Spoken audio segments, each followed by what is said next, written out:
नमस्कार, शाम के 7 बजने वाले हैं। वक्त है फास्ट एंड फैक्ट्स का। फास्ट एंड फैक्ट्स में देखिए आज की तमाम बड़ी खबरें पूरी रिसर्च के साथ। मैं हूं सचिन और मेरे साथ है Ruby Kalyankar. Fast and facts में आज सबसे पहले रेल यात्रा करने वाले मुसाफिरों के लिए खबर है, लेकिन ये खबर बुरी है। रेलवे एक बार फिर से अपना किराया बढ़ाने की तैयारी कर रहा है और इस बार सेफ्टी फंड जुटाने के नाम पर रेलवे मुसाफिरों की जेब खाली करने वाली है। आपको बता दें कि सबसे ज्यादा असर स्लीपर पर पड़ेगा। इसका ज्यादा असर 3AC पर पड़ने वाला है। क्यों और किस लिए, रिपोर्ट में देखिए।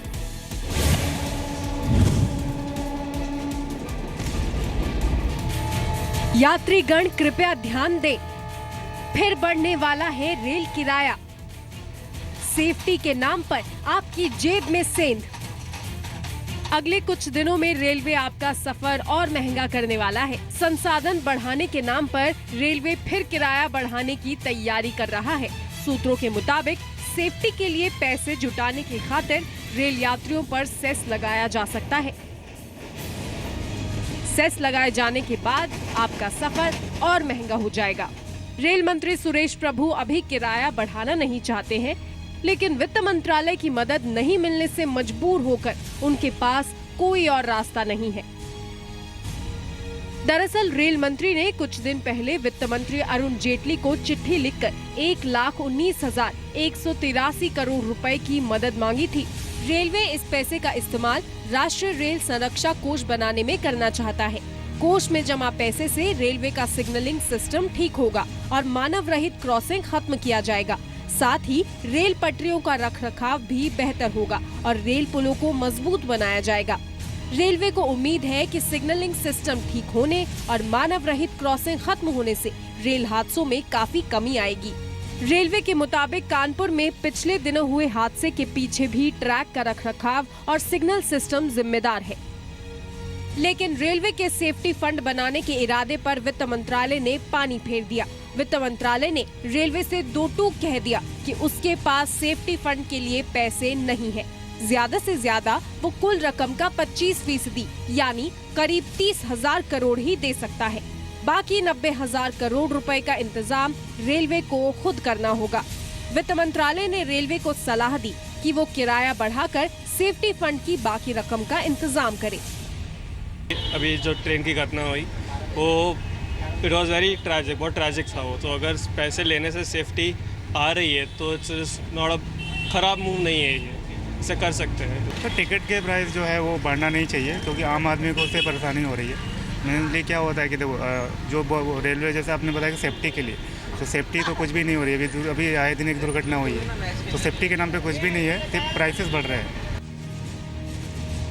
रेल मंत्रालय फिलहाल किराया बढ़ोतरी के पक्ष में नहीं है, क्योंकि यात्रियों की बुकिंग घट रही है और AC2 और AC1 के किराए पहले ही काफी ऊंचे हैं। लेकिन वित्त मंत्रालय के इनकार के बाद अब रेलवे के पास किराया बढ़ाने के अलावा और कोई चारा नहीं है। सूत्रों के मुताबिक स्लीपर, सेकंड क्लास और AC3 में सेफ्टी सेस ज्यादा होगा। दूसरी तरफ AC2 और AC1 में सेफ्टी सेस कम लगाया जाएगा।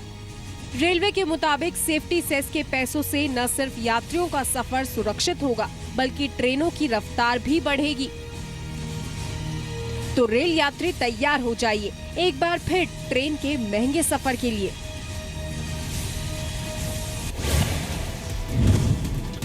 आगे बढ़ते रुक करते मुंबई का। मुंबई के आरे कॉलोनी में आज एक हेलीकॉप्टर क्रैश हो गया। हादसे में पायलट की मौत हो गई, जबकि 3 लोग घायल हुए हैं। मुंबई दर्शन करवाने के लिए निकला private helicopter Robinson R44 Goregaon की आरे कॉलोनी में क्रैश हो गया। हादसे के वक्त हेलीकॉप्टर में चालक दल के 2 सदस्यों के अलावा 2 लोग थे। हादसे के बाद आग लग गई, जिसे बुझाने में फायर ब्रिगेड की 5 गाड़ियों का सहारा लिया गया। कहा जा रहा है कि पायलट हेलीकॉप्टर को क्रैश लैंड करवाने की कोशिश कर रहा था। यहाँ आने तक के उसने 4 पलटी खाया, और जब 4 पलटी खाया तो पब्लिक समझ गई कि ये सब क्रिकेट खेलने वाले बच्चे साइड में गए। तो जब चौथी पलटी खाया और जब सीधा हुआ तो डायरेक्ट यहाँ के गिरा, और जैसा गिरा वैसे ही आग लगी। जुहू से निकलकर जुहू जा रहा था हेलीकॉप्टर, उसमें 4 पैसेंजर सवार। तो जो दोनों पैसेंजर थे वो बॉम्बे के थे कि बाहर से घूमने आए? अभी बाकी इंक्वायरी में सब पता चलेगा, दोनों बाहर के थे। सेम सुबह, लेकिन बाकी इन्वेस्टिगेशन में बाकी चीजें कंफर्म हो जाएगी। हादसे का शिकार हेलीकॉप्टर पहले पवन हंस के पास था, बाद में पवन हंस ने इसे बेकार घोषित कर दिया था। अमन एविएशन नाम की कंपनी ने इसे पवन हंस से खरीदा और मुंबई दर्शन में इसका इस्तेमाल किया जा रहा था। गुवाहाटी में भी हेलीकॉप्टर हादसे का शिकार हो चुका है, तब इसकी मरम्मत पर 25 लाख रुपए खर्च किए गए थे।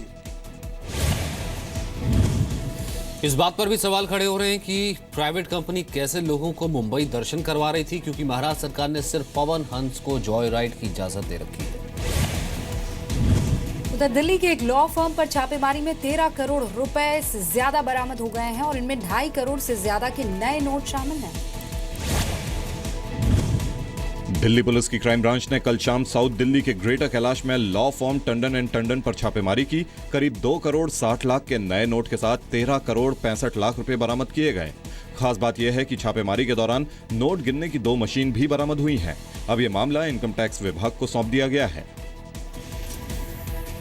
ये बड़ी कामयाबी है, क्योंकि इसमें महत्वपूर्ण बात यह है कि जो 2.60 करोड़ 2000 के नोट्स हैं, उसकी अभी इनकम टैक्स वाले इन्वेस्टिगेट कर रहे हैं कि उनका सोर्स क्या है, और हम लोग भी उनको सहयोग कर रहे हैं। और भविष्य में भी हमें लगता है कि और भी अच्छे कैचेस इस तरह के होंगे। पुलिस की कार्रवाई के बाद लॉ फर्म के मालिक रोहित टंडन लापता हैं। कहा जा रहा है कि इनकम टैक्स विभाग ने 2 महीने पहले इस लॉ फर्म के दफ्तर पर छापेमारी की थी। उस वक्त कंपनी ने 128 करोड़ के काले धन की बात मानी थी। 2 हफ्ते पहले इनकम टैक्स विभाग ने 19 करोड़ रुपए कंपनी के बैंक खाते से जब्त किए थे। नोट बैन के बाद पिछले कुछ दिनों में कई जगह नए और पुराने नोट में काले धन मिले हैं। तमिलनाडु में खनन कारोबारी शेखर रेड्डी के ठिकानों से 130 करोड़ रुपए से ज्यादा मिले। इनमें 34 करोड़ के नए नोट हैं। कर्नाटक के चित्रदुर्गा में एक हवाला कारोबारी के खिलाफ छापेमारी के दौरान 6 करोड़ रुपए से ज्यादा मिले। इनमें 5 करोड़ 70 लाख के नए नोट हैं। नोट बैन के बाद से अब तक 300 करोड़ रुपए से ज्यादा देश भर के अलग अलग इलाकों से बरामद किए जा चुके हैं। इनकम टैक्स विभाग 400 से ज्यादा मामलों की छानबीन कर रहा है। 30 गंभीर मामलों को ईडी और सीबीआई को सौंपा गया है। रोहित टंडन सुप्रीम कोर्ट में प्रैक्टिस करता है और कहा जाता है कि रोहित लॉबिंग का काम भी करता है। ऑगस्टा वेस्टलैंड हेलीकॉप्टर घोटाले में गिरफ्तार पूर्व वायुसेना प्रमुख एसपी त्यागी ने पूर्व प्रधानमंत्री मनमोहन सिंह को लपेट लिया है। अब इस पर राजनीति शुरू हो गई है। शनिवार को दिल्ली की पटियाला हाउस कोर्ट में पेशी के दौरान एसपी त्यागी के वकील ने मनमोहन सिंह का नाम लिया। दावा किया कि ऑगस्टा वेस्टलैंड हेलीकॉप्टर खरीदने का फैसला सामूहिक था और इसमें तत्कालीन पीएमओ भी शामिल था। त्यागी के इस बयान के बाद बीजेपी को कांग्रेस पर निशाना साधने का मौका मिल गया है, लेकिन कांग्रेस का कहना है कि मनमोहन के खिलाफ आरोपों पर कोई यकीन नहीं करेगा। एसपी त्यागी जी हो या कोई बड़े नेता हो या अधिकारी हो, कानून के सामने उनके खिलाफ कार्रवाई ही होगा। ये संकेत अभी देश में सब भ्रष्टाचारियों को और सब ऐसे एलिगेशंस फेस करने वाले लोगों के सामने है। स्वाभाविक रूप से जब आदमी इस तरह के मामलों में घिरता है तो दूसरों का नाम भी ट्रैक करना चाहता है। इस देश में किसी को इस बात पे विश्वास नहीं होगा कि मनमोहन सिंह जी का कार्यालय इस तरह के किसी मामले में संलिप्त। I sometimes wonder why the timing now. The case has been registered over 3 years ago. It has taken 3 years for the government to act. UPA सरकार के दौरान 2010 में ऑगस्टा वेस्टलैंड से वीवीआईपी के लिए 12 हेलीकॉप्टर की खरीद का सौदा हुआ। हेलीकॉप्टर सौदा करीब 3,767 करोड़ रुपए का था। कुल रकम का 12% हिस्सा यानी 452 करोड़ रुपए रिश्वत में देने के आरोप लगे। जनवरी 2014 में भारत सरकार ने ऑगस्टा वेस्टलैंड हेलीकॉप्टर सौदे को रद्द कर दिया। एसपी त्यागी पर आरोप है कि उन्होंने सौदे की शर्त में बदलाव किया, जिसकी वजह से ऑगस्टा वेस्टलैंड को वीवीआईपी हेलीकॉप्टर का ठेका मिल सका। शुक्रवार को सीबीआई ने एसपी त्यागी समेत 3 आरोपियों को गिरफ्तार किया था। तीनों आरोपी फिलहाल 4 दिन की सीबीआई रिमांड पर हैं। मनमोहन सिंह का नाम आने से नोटबंदी पर आक्रामक चल रही कांग्रेस के तेवर थोड़े ढीले हो सकते हैं। जयललिता के निधन के बाद एआईएडीएमके ने उनकी सहेली शशिकला को पार्टी की कमान संभालने के लिए कहा है।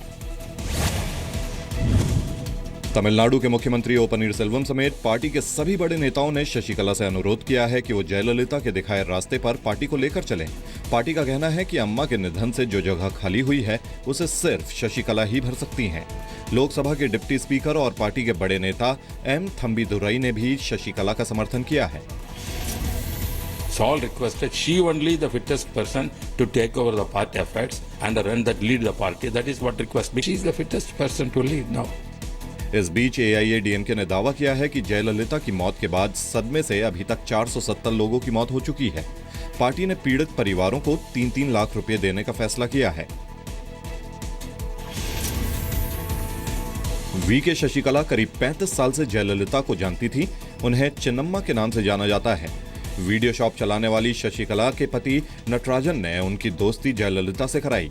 शशिकला और जयललिता की दोस्ती इतनी पक्की हो गई कि 1988 में शशिकला अपना घर छोड़कर जयललिता के साथ रहने लगी। शशिकला ही तय करती थी कि कौन जया से मिलेगा। पार्टी से जुड़े बड़े फैसलों में भी शशिकला की भूमिका होती थी। जया और शशिकला की दोस्ती में 2 बार दरार भी आई। पहली बार 1996 में और दूसरी बार 2012 में। बच्चों के शोषण के खिलाफ ग्लोबल मार्च की शुरुआत आज दिल्ली से हुई। राष्ट्रपति प्रणब मुखर्जी ने इसे हरी झंडी दिखाई। अपने जन्मदिन के मौके पर राष्ट्रपति प्रणब मुखर्जी ने बच्चों को उनका हक दिलाने और हर तरह के शोषण के खिलाफ ग्लोबल मार्च की शुरुआत की। 100 मिलियन फॉर 100 मिलियन की इस मुहिम के जरिए बच्चों को हक दिलाने के लिए नौजवानों को जोड़ा जाएगा। राष्ट्रपति के साथ तिब्बत के धर्मगुरु दलाई लामा और नोबेल पुरस्कार विजेता कैलाश सत्यार्थी भी मौजूद थे। साथ ही थे देश के करीब 6000 बच्चे।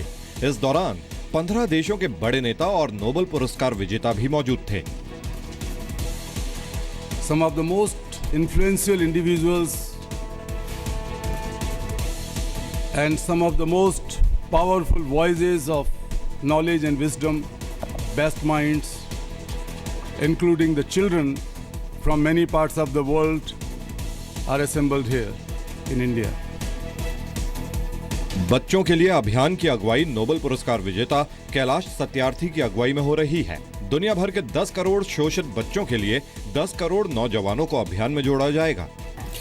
राज्यसभा सांसद और एसएल ग्रुप के चेयरमैन डॉक्टर सुभाष चंद्रा आज यूपी के मिर्जापुर में वैश्य महाकुंभ में शामिल हुए।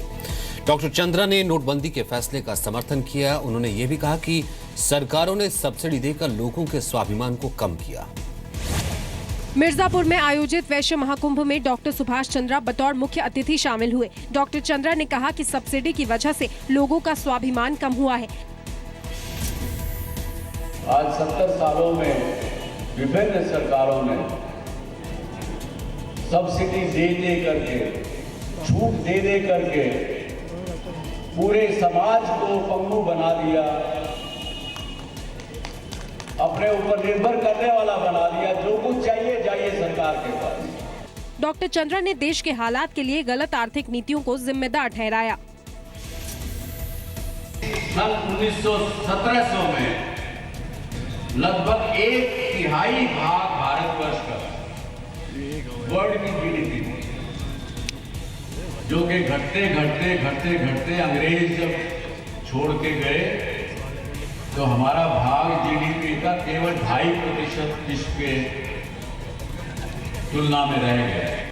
वैश्य महाकुंभ से पहले डॉक्टर सुभाष चंद्रा ने मां विंध्यवासिनी के दरबार में दर्शन किए। माता के दर्शन के बाद वो स्कूली बच्चों से भी मिले।